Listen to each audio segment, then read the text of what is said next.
السلام عليكم ورحمة الله. إن الحمد لله نحمده ونستعينه ونستغفره ونؤمن به ونتوكل عليه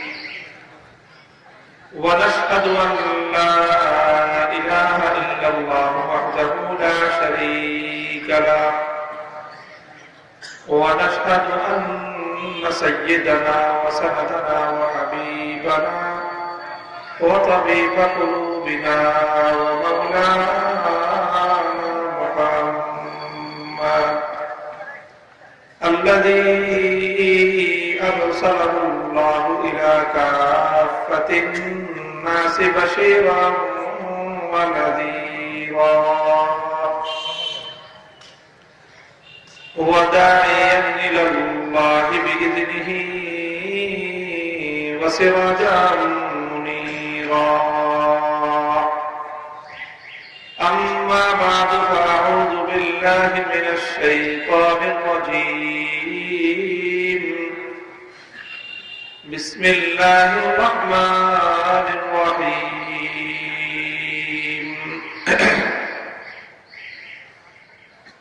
ظهر الفساد في البر والبحر بما كسبت أيدي الناس ليذيقهم بعض الذي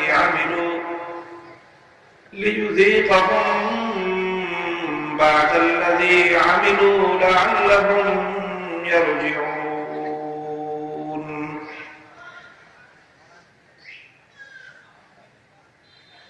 وما جاء في حديث النبي صلى الله عليه وسلم عن شأن رسول الله كان النبي صلى الله عليه وسلم إذا حزبه أمر فزع إلى الصلاة.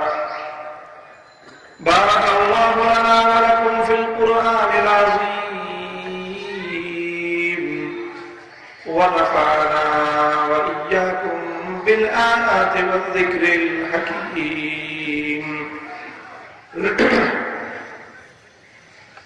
اللهم صل على محمد وعلى آل محمد كما صليت على إبراهيم وعلى آل إبراهيم إنك حميد مجيد. محترم حضرات صدر جلسہ উপস্থিত হযরত উলামায়ে কেরাম, পরম শ্রদ্ধাভাজন আমার মুরব্বী সাহেবান, সমবেত ইসলাম প্রিয় দেশ দরদি কোরআন প্রেমিক তাওহীদি মুসলমান ভাই ও বন্ধুগণ, পর্দার অন্তরালে অবস্থানরত আমার সম্মানিত মা ও বোনেরা, আল্লাহ রাব্বুল আলামিনের অশেষ শুকরিয়া যে আপনাদের এই ব্রাহ্মণদী অঞ্চলের যুব সমাজের উদ্যোগে আজ এই আজিমুস শান জৌলুসপূর্ণ শানদার ইসলামী মহাসম্মেলন অনুষ্ঠিত হচ্ছে। এ সম্মেলনে আল্লাহ পাক রব্বুল আলামিন আমাদেরকে আসবার বসবার এবং কোরআনের মাহফিল থেকে কিছু হেদায়েতের আলো অর্জন করবার তৌফিক আল্লাহ দান করেছেন।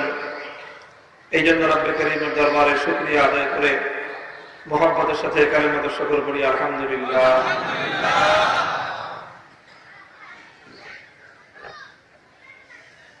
একটা গাড়ি চলতে থাকে এক গতিতে, হঠাৎ যদি রাস্তার মোড়ে এসে কোথাও বাঁকে এসে ড্রাইভার তো তার গতিতে গাড়ি চালাইতে থাকে, পিছন দিক থেকে কেউ যদি হঠাৎ বলে যে ডান দিকে যেতে হবে, হঠাৎ যদি মোড়ের উপরে এসে বলে যে এখন ডান দিকে যেতে হবে, তখন ড্রাইভারের জন্য ব্যাপারটা আসলে একটু কঠিন হয়ে যায়।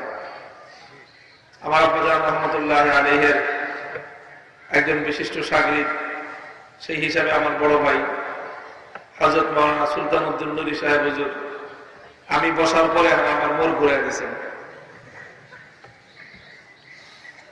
কথাটা জরুরি, যেহেতু ওনার মুখ থেকে বের হয়েছে, কাজে ওনার কথার সম্মান রক্ষা না করার কোন সুযোগ আপনার হাতে নেই।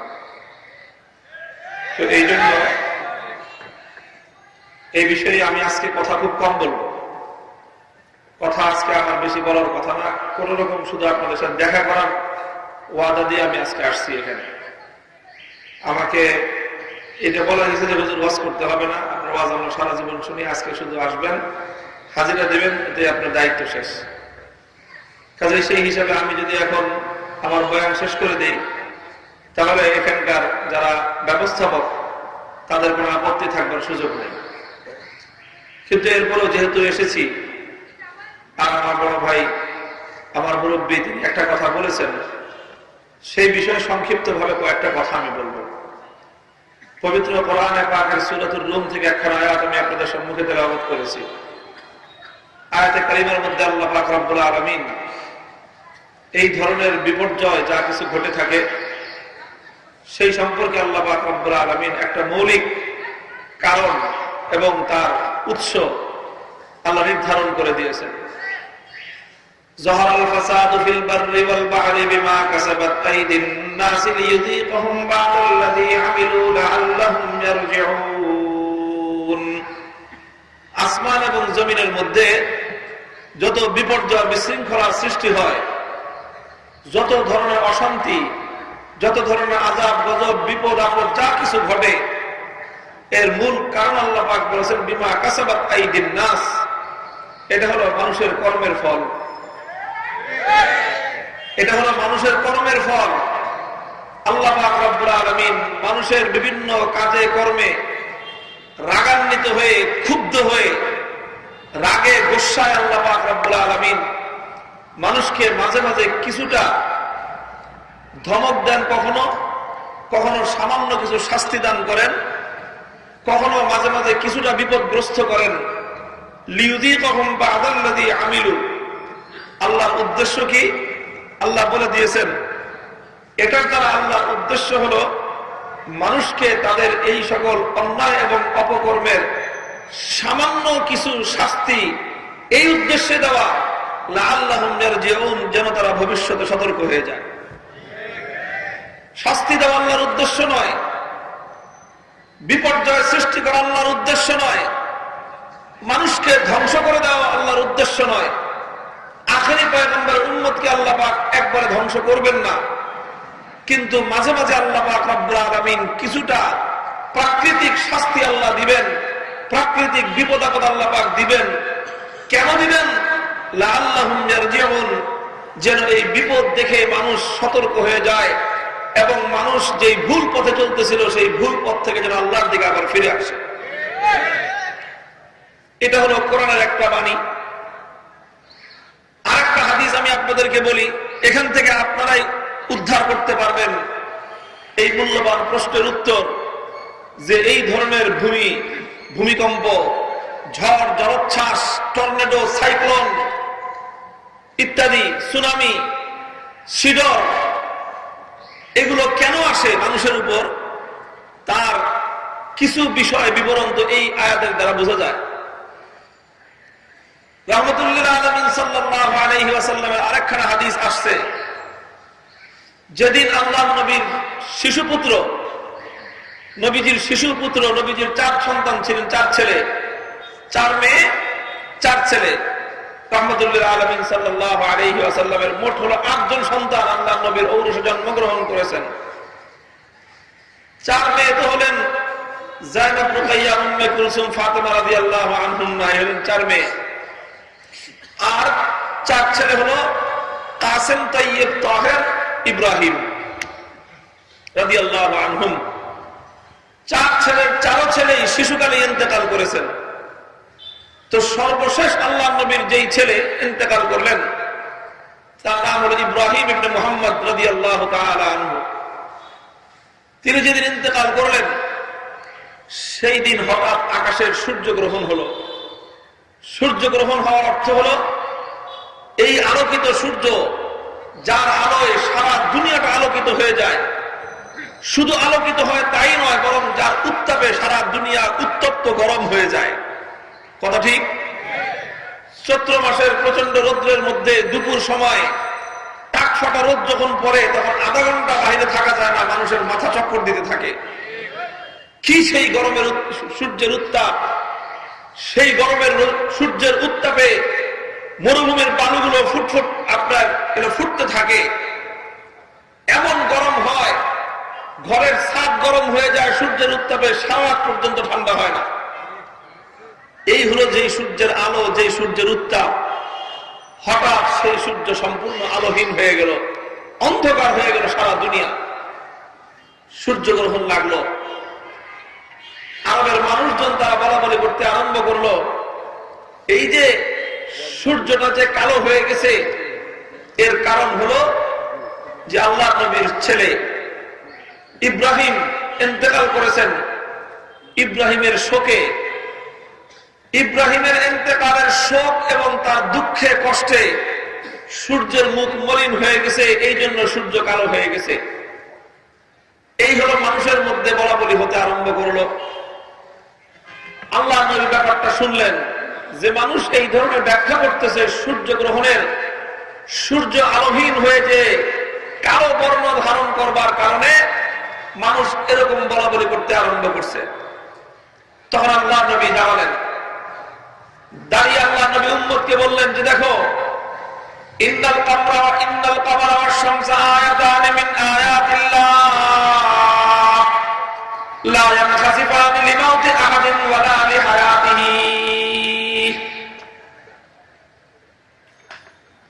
আকাশের সূর্য এবং চন্দ্র এগুলো হলো আল্লাহ পাক রব্বুল আলামিনের দুইটা গোলাম, এগুলো হলো আমার আল্লাহ পাক রব্বুল আলামিনের হুকুমের দাস। লা ইয়াখসিফানি লিমাউতি আহাদিন ওয়ালা লিহায়াতিহি। দুনিয়ার কোন মানুষের জন্মের কারণে বা মৃত্যুর কারণে আকাশের চন্দ্র এবং সূর্যের মধ্যে গ্রহণ লাগে না।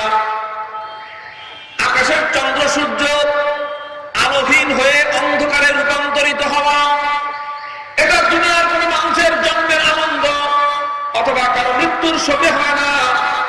ইন্নাহুমা আয়াতান মিন আয়াতিল্লাহি ইউখাউফু বিহিমা ইবাদাহু।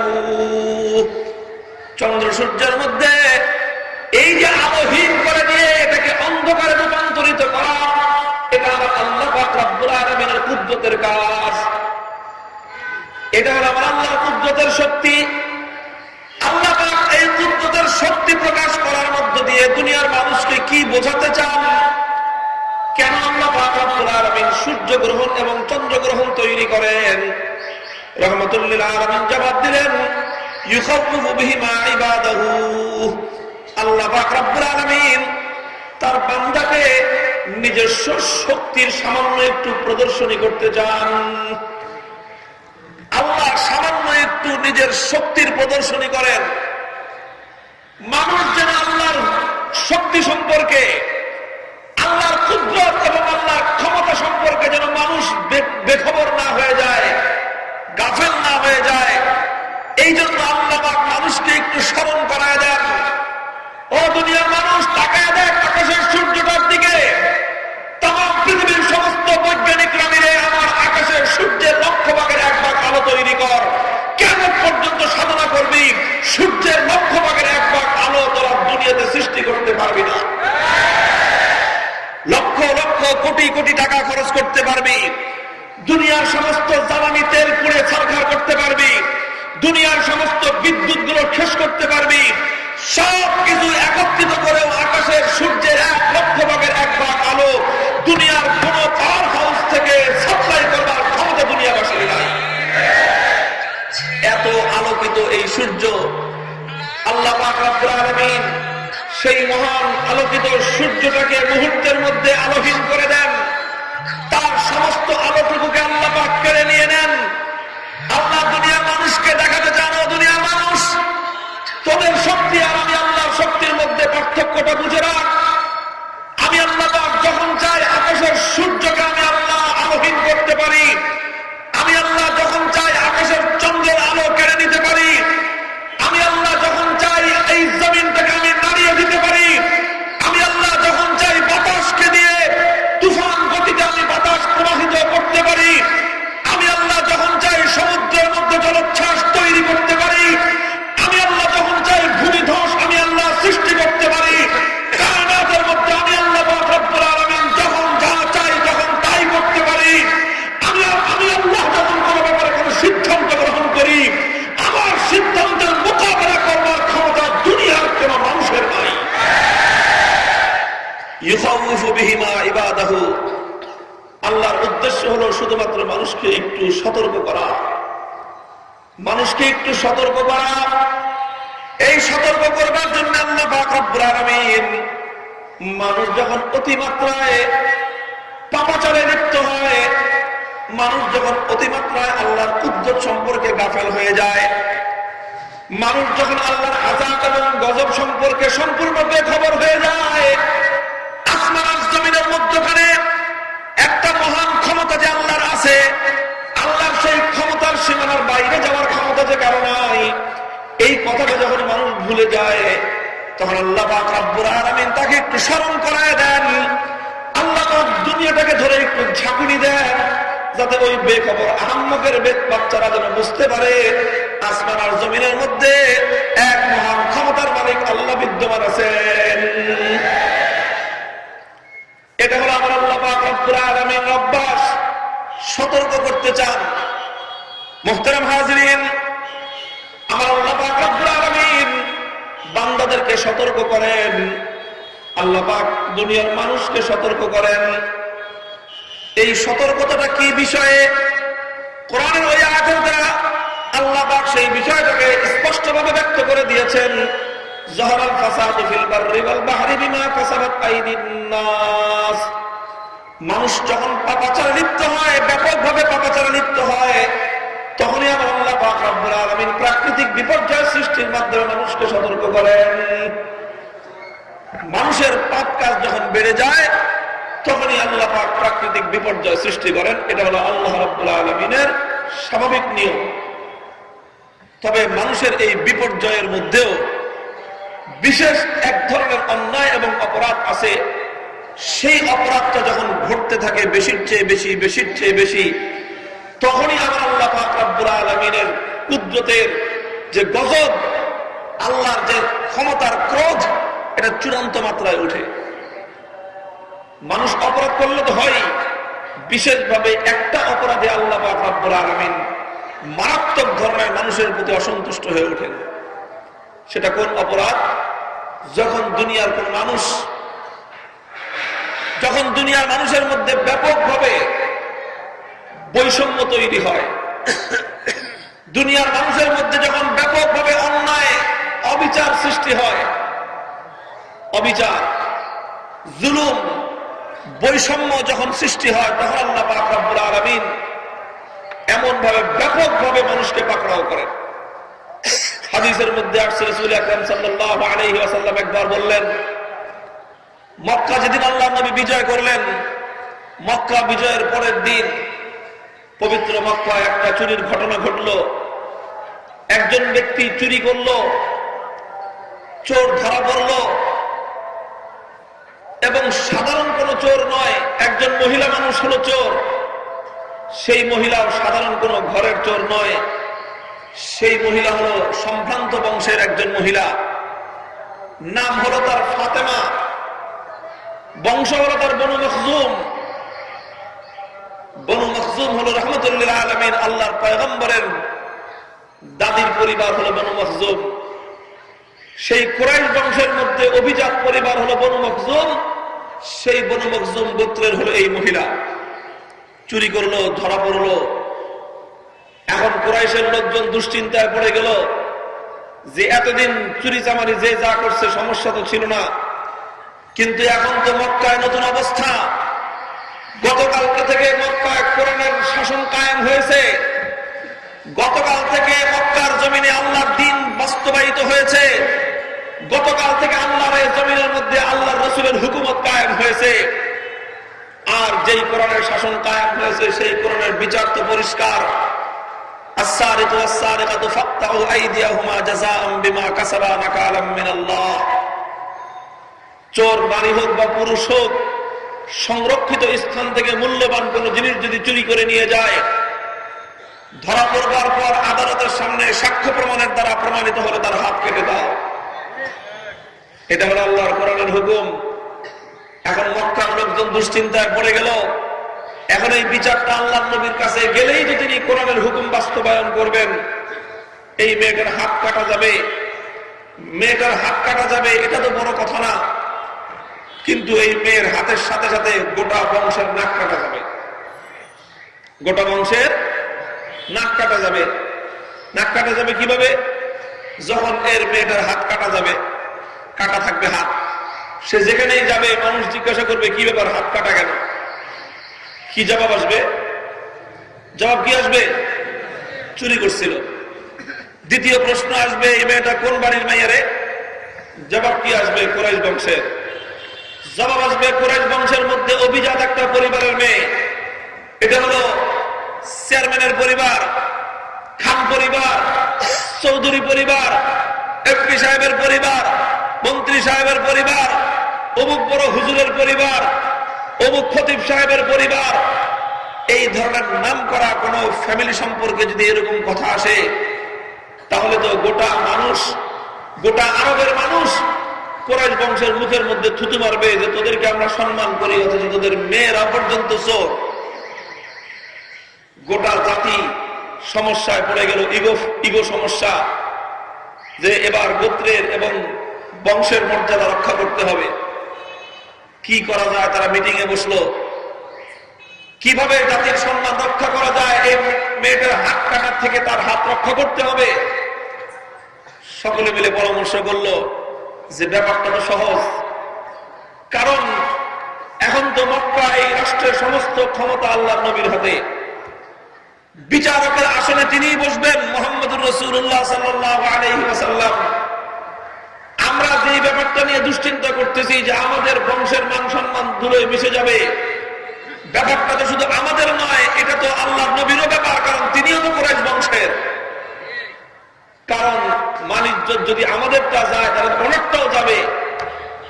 কাজেই এই ব্যাপারটা যেহেতু ওনার নিজের ফ্যামিলিগত ব্যাপার, ওনার পারিবারিক এবং ওনার বংশীয়, ওনার গোষ্ঠীর ব্যাপার, কাজে এটা নিয়ে আমাদের এত টেনশনের কি আছে? আমরা খালি ওনাকে জানায় দেই, নলেজে দিয়ে দেই যে হুজুর ব্যাপারটা কিন্তু এই, আসামি কিন্তু আপনার কাছের মানুষ, রক্তের সম্পর্ক আছে। এরপরে বাকিটা আল্লাহর নবী নিজেই ম্যানেজ করে নেবেন। এই হলো মক্কার মানুষদের ধারণা। কি বলেন? এরকম ঘটনা ঘটে কি ঘটে না? অপরাধ করছে মস্ত বড় অপরাধী, কিন্তু সন্ধান করতে করতে, তদন্ত করতে করতে দেখা গেল যে অপরাধীর সম্পর্ক এমন এক জায়গায় যে এখানে আর হাত দেওয়া যাবে না। তখন সমস্ত পত্র পত্রিকার মুখ বন্ধ হয়ে যায়, সাংবাদিকদের কলম তখন আর চলে না, পুলিশের পাও তখন আর সামনের দিকে চলে না, এখানে গেলে আমাদের নিজেদের খবর হয়ে যাবে। আছেন নাই? এই জাহিলিয়াত নতুন না, বহু পুরাতন বর্বরতা, বহু পুরাতন জাহিলিয়াত। এটা মক্কার কুরাইশের লোকেরা মনে করলো ব্যাপারটা ওয়ান্টুর ব্যাপার, খালি আল্লাহর নবীকে বলে দিতে হবে, তিনিই ব্যবস্থা ম্যানেজ করে নেবেন। কে বলবে? লোক তৈরি হলো, নাম হলো তার উসামা ইবনে যায়েদ, সম্পর্কে আল্লাহর নবীর পালক পুত্রের ছেলে, নাতি সম্পর্ক।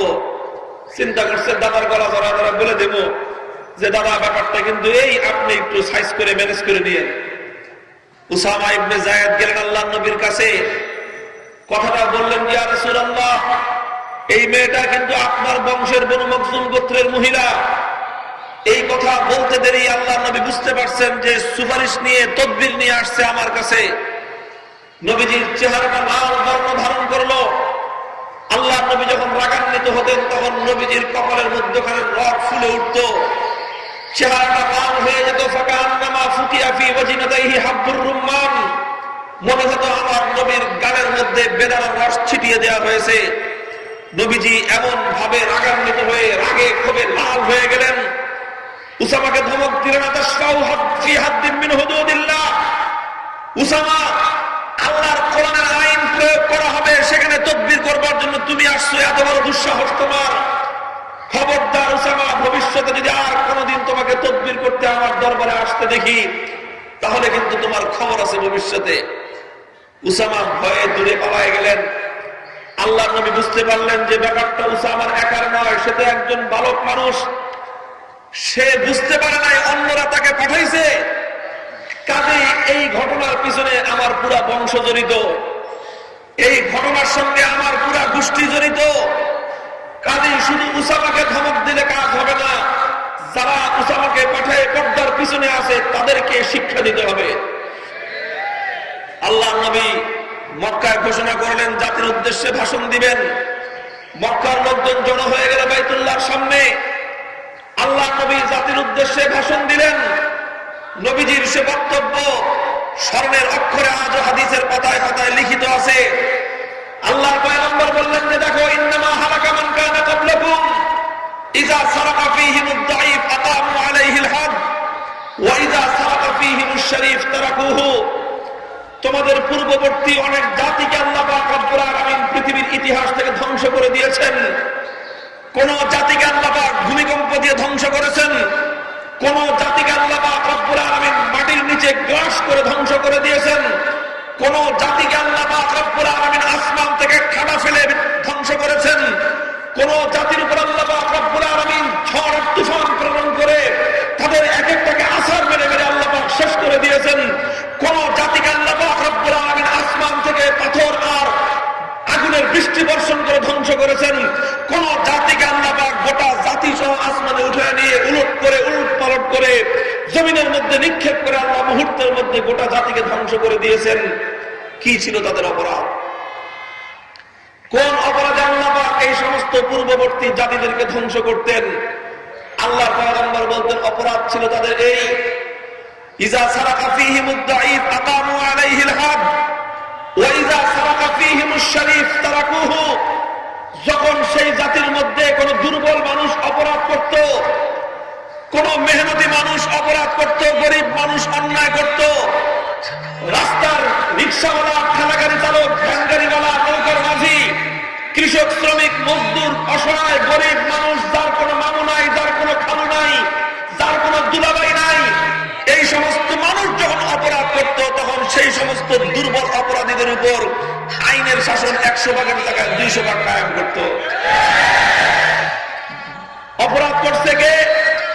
অপরাধ করছে রিক্সাওয়ালা, শাস্তি দেয় 20 বছর।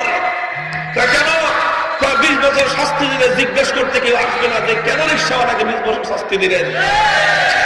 অপরাধ করছে কে? দুর্বল মানুষ অপরাধ করছে, যার সঙ্গে আমার বিরোধ আছে, আমার হাতে সমস্ত ক্ষমতা, তুই আমার দুশমন, তুই করছিস ছোট্ট অপরাধ, সঙ্গে সঙ্গে দেওয়ার 12 বছর শাস্তি। কারণ করে 12 বছর শাস্তি দিলে জিজ্ঞেস করবার কেউ নাই। আল্লাহ নবী বললেন এই যখন অবস্থা, দুর্বল মানুষ অপরাধ করলে তাদের উপর আইনের শাসন 100 ভাগের জায়গায় 200 ভাগ কায়েম করা হয়। ওয়া ইযা সারাকা ফীহিমুশ শরীফ তারাকুহু। একই অপরাধ করেছে কোন প্রভাবশালী মানুষ, একই অপরাধ করেছে কোন শিল্পপতি মানুষ, একই অন্যায় করেছে কোন ক্ষমতাবান মানুষ, একই অপরাধ করেছে ক্ষমতায় অধিষ্ঠিত কোন ব্যক্তি, একই অপরাধ করেছে কোন মন্ত্রী, কোন এমপি, কোন মিনিস্টার, কোন চেয়ারম্যান, একই অপরাধ করেছে কোন ক্ষমতাবান ব্যক্তি, কোন এমপির দুলাভাই, কোন মন্ত্রীর খালু অথবা এমপির শালা। এই শ্রেণীর মানুষ যখন অপরাধ করত, রাহমাতুল লিল আলামিন বলতেছেন তখন তাদের উপর আর আইন শাসন প্রয়োগ করা হতো না। এই যে গরিবের জন্য একরকম বিচার, ধনীর জন্য আরেক রকম বিচার, আমার বিরোধী পক্ষ হলে একরকম বিচার, আমার পক্ষের লোক হলে আরেক রকম বিচার, গরিবের মধ্যে দোস্ত, ক্ষমতাহীন হলে একরকম বিচার, ক্ষমতাবান হলে আরেক রকম বিচার, নিজের দলের লোকের জন্য একরকম বিচার, আরেকজনের দলের লোকের জন্য আরেক রকম বিচার।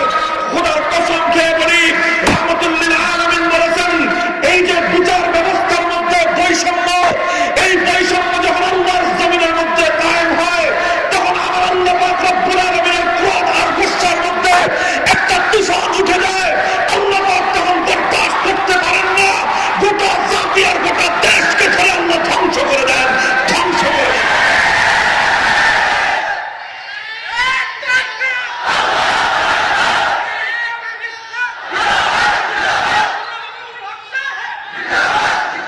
মুহতারাম হাজিরিন, কাজেই বিচার ব্যবস্থার মধ্যে বৈষম্য থাকা এটা সেই অন্যায়, সেই অপরাধ।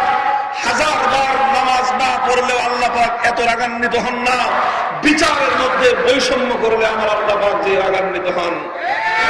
মুহতারাম হাজিরিন, কাজেই আসমানি গজব আসে, আমার আল্লাহ রাগান্বিত হন যে সমস্ত কারণে, তার মধ্যে সবচেয়ে বড় গুরুতর কারণ হলো এই, যখন আল্লাহর জমিনে বিচার ব্যবস্থার মধ্যে বৈষম্য তৈরি হয়। মুহতারাম হাজিরিন, আজ আমি দ্ব্যর্থহীন ভাষায় বলতে চাই, যে আজ আমাদের শতকরা প্রায় 90% মুসলমানদের অধ্যুষিত এই দেশের মধ্যে সেই জাহিলি যুগের মতো সেই ব্রিটিশ প্রবর্তিত যেই ব্রিটিশদের গোলামীর জিঞ্জিরকে ছিন্ন করবার জন্য 195 বছর পর্যন্ত আমার আর আপনার পূর্বপুরুষরা জীবন দিয়ে স্বাধীনতার সংগ্রাম করেছিল। ইতিহাস পড়েন 1753 সাল থেকে 1947 সাল পর্যন্ত 1 বছর 2 বছর নয়, 20 বছর 50 বছর নয়, একাধারে 195 বছর অর্থাৎ 200 বছর পর্যন্ত রক্ত দিয়েছে আমাদের পূর্বপুরুষেরা, জীবন দিয়েছে আমাদের পূর্বপুরুষেরা। মীর নিসার আলী ওরফে তিতুমীর রহমতুল্লাহ আলাইহি বাসের কিল্লা করেছেন, হাজী শরীয়তুল্লাহ ফরাজি আন্দোলন করেছেন, এদেশের পীর বুজুর্গরা ফকির বিদ্রোহ করেছেন, তারা রক্তের সাগর পাড়ি দিয়েছেন। হাজার হাজার নয়, লক্ষ লক্ষ মুসলমানদের বুকের রক্তের উপর দিয়ে আল্লাহর জমিন ব্রিটিশদের মতো স্বৈর শাসক আর ব্রিটিশের কালা কান্নের হাত থেকে দেশটাকে মুক্ত স্বাধীন করা হয়েছিল। বড় পরিতাপের ব্যাপার, ব্রিটিশরা 1947 সালে দেশ থেকে তাদেরকে ঝাঁটাপেটা করে বিদায় করা হয়েছে। আর 2016 সাল শুরু হলো। 2016 সাল 1947 থেকে 53 প্লাস 16 বছর 15 বছর প্রায় 68 বছর 70 বছর অতিক্রান্ত হতে চলেছে। ব্রিটিশের হাত থেকে যারা জীবন দিয়ে রক্ত দিয়ে দেশটাকে মুক্ত স্বাধীন করেছিল, তারা স্বপ্ন দেখেছিল ব্রিটিশদেরকে বিতাড়ন করবার পর এই জমিনে কোনো বৈষম্য থাকবে না, ব্রিটিশদেরকে বিতাড়িত করবার পর আল্লাহর জমিনে আল্লাহর কোরআনের রাজ কায়েম হবে, ব্রিটিশদেরকে বিতাড়ন করবার পর খোদার এই জমিনে আল্লাহর আইন বাস্তবায়িত হবে, ব্রিটিশদেরকে বিতাড়িত করবার পর মুসলমানদের ভূখণ্ডে সোনার মদিনার শান্তির রাজ কায়েম হবে। কিন্তু বড় দুঃখ লাগে আজ সেই 195 বছরের সমস্ত শহীদদের রক্তের সঙ্গে বিশ্বাসঘাতকতা করা হয়েছে। 195 বছরের আত্মত্যাগকারী জীবনদানকারী ব্রিটিশ বিরোধী সংগ্রামের মুক্তিযোদ্ধাদের রক্তের সঙ্গে প্রথমে 24 বছর পর্যন্ত গাদ্দারি করেছে পশ্চিম পাকিস্তানের স্বৈর শাসকেরা। ওরা 24 বছর পর্যন্ত শহীদদের রক্তের সঙ্গে গাদ্দারি করেছে। এজন্য আল্লাহ পাক ওদের উপর গজব দিলেন, ওদের দেশ পাকিস্তানটাকে আল্লাহ ভেঙে টুকরো টুকরো করে দিলেন। এদেশের মানুষ মুক্তি লাভ করলো সেই স্বৈর শাসক পাকিস্তানিদের শোষণ থেকে, জুলুম আর বৈষম্যের হাত থেকে আমাদের দেশটা মুক্ত আর স্বাধীন হলো। আজ 44 বছর অতিক্রান্ত হতে চলেছে। ও দোস্ত, আজও পর্যন্ত আল্লাহর জমিনে সেই মুসলমানদের ভূখণ্ডে ব্রিটিশ প্রবর্তিত কালা কানুনের দ্বারা এখনো পর্যন্ত বিচার ব্যবস্থা চলছে। এ সংক্রান্ত লম্বা আলোচনা আমার আছে, কিন্তু অত কথা বলবো না। আমরা বিচার ব্যবস্থা সম্পর্কে শুধু আমি এতটুকু কথাই বলতে চাই। আজকের বিচার ব্যবস্থার সার কথা হলো এই, যার হাতে টাকা আছে তার জন্য বিচার আছে। কারণ এই বিচার ব্যবস্থার মধ্যে সিস্টেমটাই এরকম, আপনার বিরুদ্ধে মামলা হয়েছে, আপনি অ্যারেস্ট হয়েছেন, মুক্তি যদি পেতে চান, জামিন যদি পেতে চান, আইনি লড়াই যদি লড়তে চান, তাহলে আপনাকে স্বাভাবিকভাবে একজন আইনজীবী নিয়োগ করতে হবে। নিম্ন আদালতে আইনজীবী নিয়োগ করবেন, নিম্ন আদালত থেকে যাবে উচ্চ আদালতে, হাইকোর্টে, সেখানে আইনজীবী নিয়োগ করবেন। বছরের পর বছর, যুগের পর যুগ ধরে চলতে থাকবে এই মামলা। আর এই মামলার পিছনে আপনাকে আইনজীবীর জন্য লক্ষ লক্ষ টাকা ঢালতে হবে। যার লক্ষ লক্ষ টাকা আছে তার জন্য আইনজীবী আছে। আর যার নুন আনতে পান্তা ফুরায়, একদিন রিক্সা চালাতে না পারলে, যার ঘরে চুলার আগুন ধরে না, সকালবেলা যার খাবার জুটলে সন্ধ্যায় যার ঘরে খাবার নাই, মেহনতি মানুষের পকেটে এত লক্ষ টাকাও নাই, তার জন্য আইনজীবী কেন্দ্রের সামর্থ্য নাই। সুতরাং আজকের এই অদস্ত ব্রিটিশ প্রবর্তিত কালা কান্নের বিচার ব্যবস্থার আদালত জামিন দেওয়ার জন্য প্রস্তুত নাই। মুখস্থ কথা বলি না, আমার কাছে এর জ্বলন্ত নজির আছে। জেলখানার কারাগারের থেকে আমরা বাস্তব অভিজ্ঞতা নিয়ে এসেছি। বাংলাদেশে এমন একটা কারাগার নাই যেই কারাগারে বছরের পর বছর, মাসের পর মাস বহু মানুষ কারাগারে জেলখানায় পচে পচে মরতেছে। তাদের একটাই অপরাধ, তাদের কাছে এই পরিমাণ টাকা নাই যেই টাকা দিয়ে তারা নামি দামি আইনজীবী কিনতে পারে। অথচ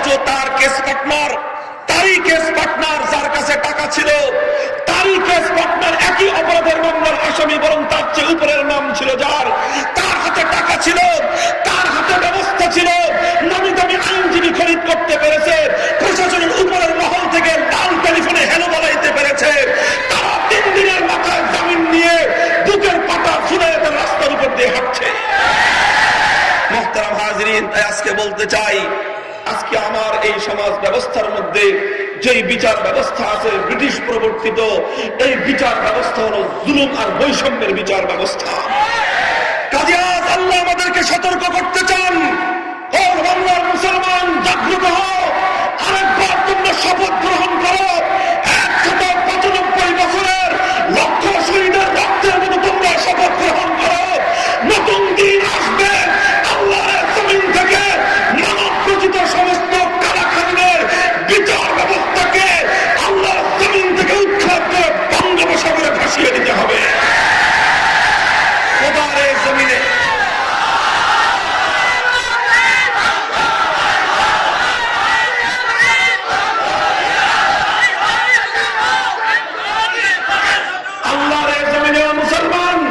মুসলমানের জমিনে বিচার ব্যবস্থা চলবে আল্লাহর কোরআনে, মুসলমানের জমিনে আইন চলবে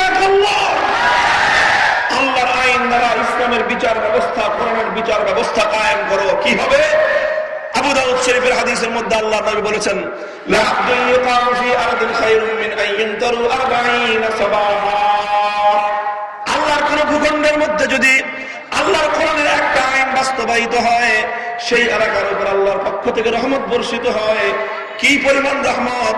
আল্লাহর নবী বলেছেন, 40 দিন পর্যন্ত একাধারে যদি রহমতের বৃষ্টি বর্ষণ হয়, ওই এলাকার মানুষ যেই পরিমাণ রহমত পাবে, আল্লাহর একটা আইন আল্লাহর জমিনে বাস্তবায়ন করলে তার চেয়ে বেশি রহমত আর শান্তি ওই দেশের এবং ওই এলাকার মানুষ ভোগ করবে।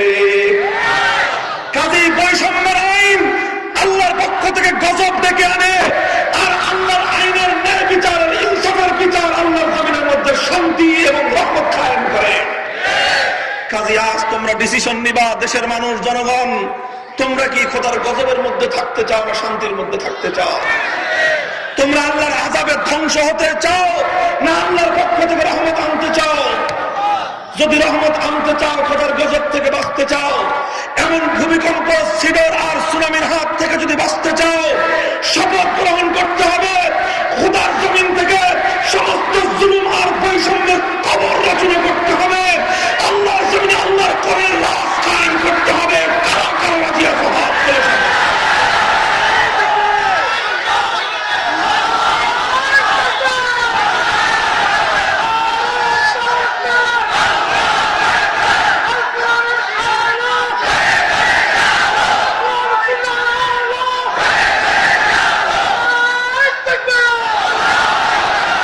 সর্বশেষ কথা আর একটা বলে যাই দোস্ত, আমার আল্লাহ পাক রব্বুল আলামিন রাগান্বিত হয়ে, ক্ষুব্ধ হয়ে কোন জাতির উপর গজব আরেক সময় পাঠান।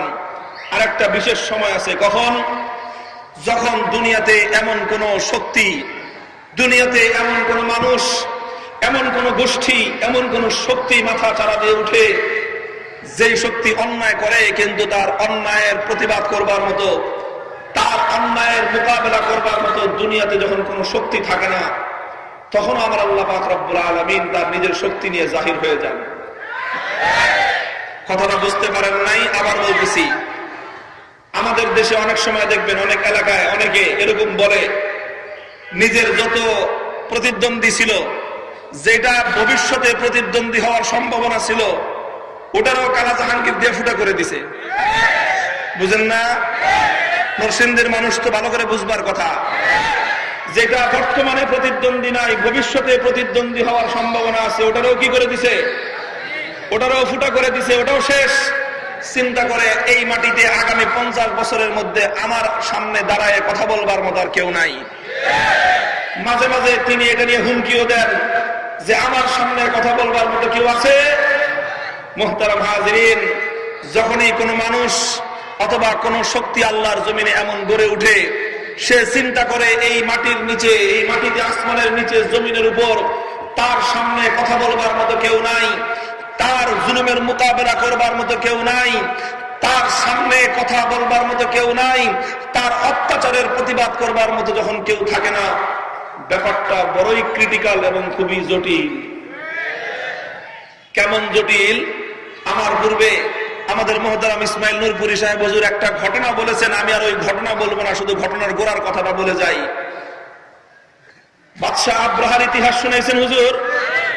বাদশাহ আব্রাহা বিশাল হস্তি বাহিনী তৈরি করলো। ওই সময়ের সবচেয়ে বড় শক্তি হলো হাতির বাহিনী, ছোট বাহিনী হলো উটের বাহিনী, মাঝারি বাহিনী হলো ঘোড়ার বাহিনী, সবচেয়ে দুর্ধর্ষ বাহিনী হলো হাতির বাহিনী। হস্তি বাহিনী তৈরি করলো, বিশাল হস্তি বাহিনী নিয়ে আসছে। লক্ষ্য আর টার্গেট কি? টার্গেট হলো আল্লাহর ঘরকে ধ্বংস করবে। শুনে আসছে আগে থেকেই, আল্লাহর ঘরের প্রতিবেশী একটা গোত্র আছে, নাম হলো তার কুরাইশ। এই কুরাইশের লোকেরা নিজেদের জীবনের চেয়ে আল্লাহর ঘরকে বেশি ভালোবাসে। আব্রাহা চিন্তা করলো, সুতরাং যদি আমি আল্লাহর ঘরকে ধ্বংস করতে যাই তাহলে কুরাইশের লোকেরা তারা বাধা দিতে পারে, প্রতিরোধ করতে পারে। সুতরাং এই জন্য ভালোভাবে প্রস্তুতি সে নিয়ে আসছে। মনে করছে যখনই আমরা মক্কার দিকে অগ্রসর হব, কুরাইশের লোকজন তীর তরবারি ঢাল ছুরকি যা নিয়ে আসে আমাদের মোকাবেলা করতে আসবে, তখন ওদের সঙ্গে আমাদের লড়াই হবে, ওদেরকে আমরা পরাজিত করব, পরাজিত করে বিজয় অর্জন করে তারপরে গিয়ে আল্লাহর ঘর ধ্বংস করব। এরকম বিরাট একটা পরিকল্পনা নিয়ে আসছে। এখন আব্রাহা তার হস্তি বাহিনী নিয়ে আসতেছে মক্কার ভিতরে ঢুকে যায়। মক্কায় ঢুকতে ঢুকতে বাইতুল্লাহর কাছে এসে যায়, দেখে যে কেউ কোনো খবর নেয় না, কেউ কোনো বাধাও দিতে আসে না। তো চিন্তা করলো, একলা মাঠে ফুটবল খেলে কতক্ষণ মজা পাওয়া যায়, বুঝেন নাই? ফুটবল খেলছেন কোনোদিন? যদি খালি এক পক্ষই মাঠে নামে আরেক পক্ষের কেউ নাই, এই ফুটবল খেলে মজা আছে? বাদশাহ আব্রাহা আসছে খেলতে, যে বিপরীত দিক থেকে খেলোয়াড় আসবে, ওদেরকে কাটায় কুটায় গোল দিবে, কিন্তু এখন কোনো দুশ্মন নাই, কোনো মোকাবেলা নাই, কোনো প্রতিপক্ষ নাই। আব্রাহার যুদ্ধ করে মজা লাগতেছে না, আব্রাহার যুদ্ধ করে মজা লাগতেছে না। আরে আব্রাহাও তো আমাদের চেয়ে একটু ভালো ছিল, এই দিক থেকে চিন্তা করছে যে একটা প্রতিদ্বন্দ্বী থাকা দরকার। আব্রাহা তার বাহিনী বলছে, তোরা থাম, আর আগাইস না। লোক পাঠাইছে, যাতো ঘটনাটা ঘটলো কি, কুরাইশের লোকজন সব গেল কোথায়, ওদেরকে খুঁজে দেখতো। আমরা আসলাম, ওদের গর্ব, ওদের অহংকার, ওদের গৌরব, হাজার বছরের ওদের খোদার ঘর ভেঙ্গে দিব, কিন্তু ওরা কি ঘুমাইতেছে, এদের কেউ কোনো খোঁজ খবর নাই। পরে একজন লোক ঢুকছে মক্কায়, এসে লোকটা খুঁজে পায় না, দেখে যে অল্প কিছু মানুষ, ভাই তোমাদের এখানকার সবচেয়ে বড় নেতাকে? আমাদের নেতা হলো তখন আল্লাহর পয়গম্বরের দাদা খাজা আব্দুল মুত্তালিব ছিলেন মক্কার শীর্ষ নেতা। বলেন যে খাজা আব্দুল মুত্তালিব সাহেব উনি আছেন, যা ওখানে ওনাকে পাই বাইতুল্লাহর সামনে। ওখানে গেছে, দেখে যে ঠিকই আছে। মুরব্বী, আপনাকে আমাদের বাদশা একটু খবর দিছে। ঠিক আছে, কেন খবর দিছে? যে আমরা এই যে লড়তে যুদ্ধ করতে আসছি, আপনারা ঘুমাইতেছেন, এই জন্য আপনারা ডাকছে একটু। খাজা আব্দুল মুত্তালিব গেছে আব্রাহার কাছে। আব্রাহা বলে, কি ব্যাপার? খাজা আব্দুল মুত্তালিব, তোমরা আরবের সূর্য বীর্যের বীর পুরুষ মানুষ, শুনছি আমরা, তোমাদের গৌরব, তোমাদের অহংকার, তোমাদের সমস্ত ঐতিহ্য যেই ঘরের সঙ্গে, আল্লাহর ঘরের সঙ্গে, সেটাকে আমরা ধ্বংস করতে আসছি, আর তোমরা ঘুমাইতেছ। ঘটনাটা কি? তোমরা যে আমাদের মোকাবেলায় আসো না? খাজা আব্দুল মুত্তালিব বলেন যে, ভাইজান, আপনি যে শক্তি নিয়ে আসছেন আমরা আগেই জানছি, আর আমরা এটা ক্যালকুলেশন করে দেখছি যে আপনার এই শক্তির মোকাবেলা করার কোন ক্ষমতা আমাদের নাই।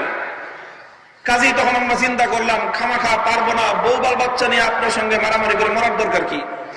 সমস্ত বাচ্চা কাচ্চা ছেলে মেয়ে যা ছিল সবগুলো বলছি তোরা পাহাড়ের উপর গিয়ে থাক। পাহাড়ের উপর সমস্ত গুত্র আর বিপি বাল বাচ্চাদেরকে পাঠিয়ে দিয়ে এই ঘরের দরজার সামনে গিয়ে, এই ঘরের একজন মালিক আছে, তারে বলছি, তোমার ঘর আমরা বাঁচাইতে পারলাম না, যদি তোমার টাকা পড়ে তুমি বাঁচাও, আমরা গেলাম। কাজেই আমরা এই ঘরের যেই মালিক, ওই ঘরটাকে তার কাছে বুঝাই দিছি, এবার তোমার যদি দরকার পড়ে অন্যকে গিয়ে যুদ্ধ করো। মুহতারাম হাজিরিন, কথাটা খুব সাধারণ ছিল। ইতিহাস কি বলে? খাজা আব্দুল মুত্তালিব এই কথা বলে আল্লাহর ঘর আল্লাহকে বুঝাই দিয়ে নিজেদের সমস্ত বংশ, সমস্ত ছেলেমেয়েদেরকে নিয়ে পাহাড়ের উপর চলে গেছেন। আল্লাহর জমিনে আব্রাহাকে মোকাবেলা করবার মতো কোন শক্তি যখন জমিনে ছিল না, দুনিয়াতে মানুষের জুলুমের মোকাবেলা করবার মতো কোন মানুষ যখন থাকে না, তখনই আমার আল্লাহ পাক রব্বুল আলামিন আসমান থেকে নেমে আসেন যে তোর মোকাবেলায় জমিনে যখন কেউ নাই, তখন এবার আমি আল্লাহর পালা। খুব ভালো করে বুঝবেন, এই জন্য প্রয়োজনে নিজে টাকা দিয়ে শত্রু পালবেন, নিজে টাকা দিয়ে শত্রুর মেরে ফেলেন না সব, কারণ সব শত্রু মরে গেলে শেষ পর্যন্ত লড়াই কার সাথে? তো বসিয়া রাজনীতি যারা করেন, পলিটিক্স যারা করেন, একটা ফ্যান আলাদা রাখবেন। যখন দেখবেন নিজের সব শত্রু শেষ, তখন সব শত্রু মারবেন না, দুই চারটা শত্রু জিয়ায় রাখবেন। কেন? কেন? কারণ জিয়া যতদিন রাখবেন, আপনার শত্রু যতদিন মাটিতে আছে, ততদিন আপনার লড়াই হবে মানুষের সাথে। যেদিন আপনার দুনিয়ার সমস্ত শত্রু শেষ, তখন আর আপনার লড়াই দুনিয়ার কোনো মানুষের সাথে থাকবে না, তখন লড়াই হবে স্বয়ং আমার আল্লাহর সাথে। ইতিহাস থেকে শিক্ষা নেওয়ার চেষ্টা করেন। জমিনের সমস্ত প্রতিদ্বন্দ্বীকে কেউ ধ্বংস করবার অপচেষ্টা করবেন না, পরিণাম আপনার ভালো হবে না, ভালো হতে পারে না। আব্রাহা চিন্তা করলো, যখন জমিনের মধ্যে আমার কোনো প্রতিদ্বন্দ্বী নাই, আল্লাহ বললেন, আব্রাহা জমিনে তোর যেহেতু কোনো প্রতিদ্বন্দ্বী নাই, আমার আল্লাহ যতদিন পর্যন্ত জমিনে জালিমের জুলুমকে মোকাবেলা করবার মতো মানুষ থাকে, ততদিন আল্লাহ চিন্তা করেন না মানুষ মানুষ লড়াই করুক, মানুষ মানুষ মারামারি করুক, হক আর বাতিলের লড়াই জমিনে চলুক, আমি আল্লাহ এখন এর দিকে তাকায়ও দেখবো না। কিন্তু যেদিন কোন জুলুমের মোকাবেলা করবার মতো কোন এলাকায়, কোন জমিনে আর কোন মানুষের শক্তি থাকে না, তখনই আমার আল্লাহ পাক রব্বুল আলামিন নজর দেন। আল্লাহ শুধু তখন দেখতে চান যে তোর শক্তি কতটুকু বাড়ছে। আমার আল্লাহ যখন জমিনে মোকাবেলা করবার জন্য আসেন, খোদার কসম, আল্লাহ ইব্রাহিম, আল্লাহ পাকের জিবরাইল আলাইহিস সালামকে প্রেরণ করতে হয় না, মিকাইল আর ইসরাফিলের মতো বড় বড় ফেরেশতাদেরকে পাঠানো লাগে না। আমার আল্লাহ কয়েকটা ছোট্ট ছোট্ট পাখিকে ডাক দিয়ে বলেন যে দেখে আসতে আব্রাহার কি হয়েছে, যে একটু দেখে আব্রাহার কি হয়েছে, এত লাফায় কেন, একটু দেখে আব্রাহার এত অহংকার হয়েছে কেন। আল্লাহর পক্ষ থেকে একদল ছোট ছোট বাবুই পাখির মতো পাখি, আবাবিল মানে হলো সবচেয়ে ছোট পাখি, চড়ুই পাখির চেয়ে ছোট্ট এক জাত পাখি আল্লাহ পাঠিয়ে দিলেন। ইতিহাস বলে ছোট্ট ছোট্ট পাখিগুলো আসমান থেকে কঙ্করের মতো পারমাণবিক বোমা নিক্ষেপ করলো। ছোট্ট পাখিগুলোর আক্রমণে ইতিহাসের বর্বরতম জালিম অত্যাচারী আব্রাহার সদল বলে ধ্বংস হয়ে গেল। ইতিহাসে রক্ত করে নিক্ষেপ করো। ইতিহাস এটাই বলে, আল্লাহ যখন দেখেন নমরুদ বেশি বেড়ে যায়, ল্যাংড়া একটা মশারে কয় দেখে তো নমরুদের মাথায় কি ঢুকছে, ল্যাংড়া মশা সে আল্লাহর পক্ষ থেকে নমরুদকে সাইজ করে দিয়ে যায়। যখন আল্লাহ পাক দেখেন ফেরাউন বেশি বেড়ে গেছে, আল্লাহ পানিরে বলেন ফেরাউন একটা সুপ দিয়ে দিত, তখন পানি একটা সুবানি দেয়, ফেরাউন সহ তার সমস্ত ক্ষমতার দম্ভ ধুলোয় মিশে যায়। যখন কওমে আদ বেশি বেড়ে যায়, আল্লাহ বাতাসকে বলেন আরে একটু সাইজ করে দিয়ে তো, বাতাস আসে আর খোদার দুশমনদেরকে ধরে নিয়ে আকাশে উড়ে নিয়ে একটা আসার মারে ইতিহাস থেকে নিশ্চিহ্ন হয়ে যায়। খোদার কসম খেয়ে বলি, জমিনে যখন কারো মোকাবেলা করবার কোনো শক্তি থাকে না, জমিনে যখন কোনো ক্ষমতা থাকে না, তখন আমার আল্লাহ তখন তার শক্তির সামান্য একটু বহিঃপ্রকাশ ঘটান। আমার আল্লাহ তখন মাটিটাকে একটু নাড়াচাড়া দিয়ে ভূমিকম্প তৈরি করেন। আল্লাহ তখন সুনামি পাঠায় দিয়ে সমুদ্রের তলদেশে একটু ঝাঁকানি দেন, সমুদ্রের পানিগুলো জলোচ্ছ্বাসের আকারে সুনামি আর সিডরের মতো মানুষকে ধ্বংস করে দিয়ে যায়। খোদার কসম, আল্লাহর সঙ্গে মোকাবেলা যারাই করতে নামবে, জমিনের সমস্ত শত্রুদেরকে যারাই নির্মূল করে দিবে, ইতিহাস তাদেরকে ক্ষমা করে না, তাদের বংশ নির্বংশ হয়ে যায়, তারা জমিনে টিকতে পারে না, পারে না।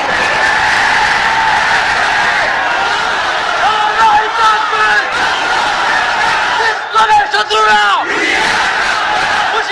সাবধান,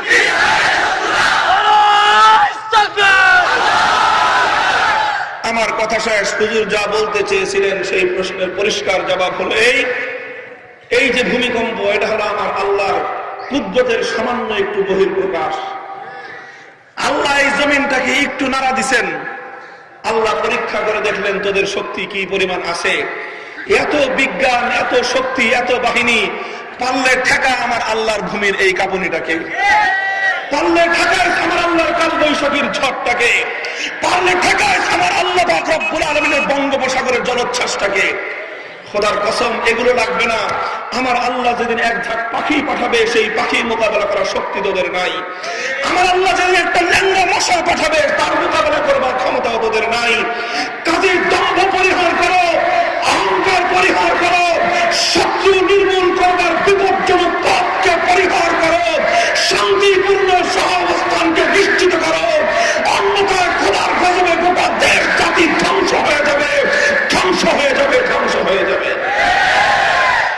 মুহতারাম হাজিরিন, কার দোষে কি হয় সব কথা বলে দিলাম। প্রজাদেরও দোষ আছে, রাজারও দোষ আছে। প্রজাদের দোষ হলো এত জুলুম করবে, এত বৈষম্য করবে, এত অন্যায় করবে, অবিচার করবা, আর তোমরা সব নাকে তেল দিয়ে ঘরে ঘরে ঘুমাইবা, অন্যায়ের প্রতিবাদ করবে না। অপরাধ তোমাদেরও আছে, সকলেরই অপরাধ আছে। এই সম্মিলিত অপরাধ থেকে আজ তওবা করার দরকার। ভূমিকম্প দিয়ে আল্লাহ সতর্ক করেছেন, তওবা কর। ও দোস্ত, তওবা করতে রাজি আছেন তো ইনশাআল্লাহ? কি তওবা? স্বল্প মেয়াদী তওবা হলো এই, কোন জুলুম যত বড় শক্তি করুক না কেন, অন্যায় এবং জুলুমের বিরুদ্ধে মুখ বুজে থাকবো না, প্রতিবাদ করবো ইনশাআল্লাহ।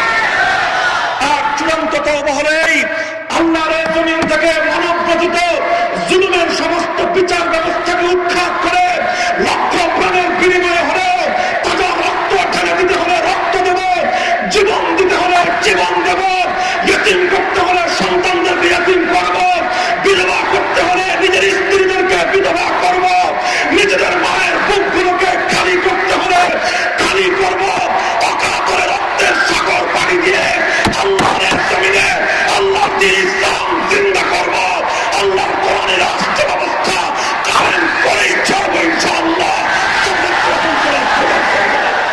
আল্লাহ পাক রব্বুল আলামিন তৌফিক দান করেন। এটাই হবে চূড়ান্ত তওবা ইনশাআল্লাহ। আজ থেকে আমরা সেই সতর্ক বাণীকে আমরা স্মরণ করব এবং নিজেদের জীবনকে আমরা পরিশুদ্ধ করবার চেষ্টা করব। রাজি আছেন? কাজে মুসলমানের বাচ্চা যদি রাজনীতি করতে হয়, মুসলমানের বাচ্চা যদি রাজনীতি করতে হয়, রাজনীতি করবেন, কিন্তু আব্রাহাম লিঙ্কন, জর্জ ওয়াশিংটনদের আদর্শের রাজনীতি নয়, কার্ল মার্কস, মাও সেতুং, লেনিনদের রাজনীতি নয়, কোন বেঈমানের বাচ্চার রাজনীতি নয়। মুসলমানের বাচ্চা মুসলমান যদি রাজনীতি করে, সোনার মদিনার রাজনীতি করবে। মুসলমানের বাচ্চা মুসলমান যদি রাজনীতি করে, আল্লাহর কোরআনকে সামনে রেখে রাজনীতি করবে। কাজেই মুসলমান যারা যারা রাজনীতি করতে চান, আমি তাদেরকে শপথ দিতে চাই, আসুন আল্লাহর কোরআনের শাসন কায়েম করবার জন্য ভবিষ্যতে রাজনীতি করবেন। কারা কারা রাজি আছেন খোদাকে হাত দেখার শপথ গ্রহণ করুন। আল্লাহ পাক রব্বুল আলামিন আজকের শপথকে কবুল করুন। আল্লাহর এই জমিনকে আল্লাহ পাক তার কোরআনের দ্বারা সুশাসন কায়েম করেন। ওয়া আখিরু দাওয়ানা আলহামদুলিল্লাহি রাব্বিল আলামিন। আসসালামু আলাইকুম।